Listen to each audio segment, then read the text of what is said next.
Kaleshwaram project పైన CBI విచారణ జరపాలని బీజేపీ నాయకురాలు డీకే అరుణ అన్నారు. సీఎం రేవంత్ రెడ్డి గతంలో కాళేశ్వరం పైన సిబిఐ విచారణ జరిపిస్తామన్నారన్న విషయాన్ని కూడా గుర్తు చేశారు. ఇక అధికారంలోకి వచ్చిన తర్వాత రేవంత్ రెడ్డి మాట మార్చారని డీకే అరుణ ఆరోపించారు. అయితే కేసీఆర్ను కాపాడే ఉద్దేశం ఉంటే జీవోను రద్దు చేయరని తెలిపారు. ఈ క్రమంలోనే కాంగ్రెస్ ప్రభుత్వానికి 100 రోజుల సమయం ఇస్తామన్న డీకే అరుణ 6 గ్యారంటీలను కూడా అమలు చేయాలని వెల్లడించారు. 14వ తేదీ నాడు గోదావరిలో వచ్చినటువంటి భారీ వరదలకు కాళేశ్వరం సమీపంలో ఉన్నటువంటి Lakshmi pump house, Annaram pump house మొత్తం నీట మునిగిపోయినాయి. ఆ ప్రాంతాల్లో ఉన్నటువంటి పొలాలన్నీ కూడా చాలా వరకు వేల ఎకరాల్లో పంటలు నీట మునిగిపోయినాయి. పెద్ద ఎత్తున ఆ పంప్ హౌస్ లో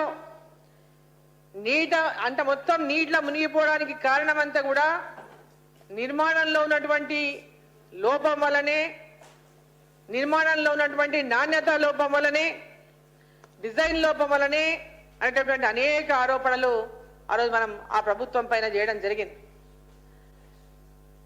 ఆ సందర్భంగా లక్ష్మీ పంప్ హౌస్ లో మొత్తం 17 మోటార్లు నీట మునిగిపోయినాయి. దాంట్లో 7 మోటార్లు పూర్తిగా దెబ్బతిన్నాయి అన్నాడు. 3 మోటార్లు పూర్తిగా దెబ్బతిన్నాయి, 7 మోటార్లు మొత్తం ధ్వంసం అయిపోయినాయి.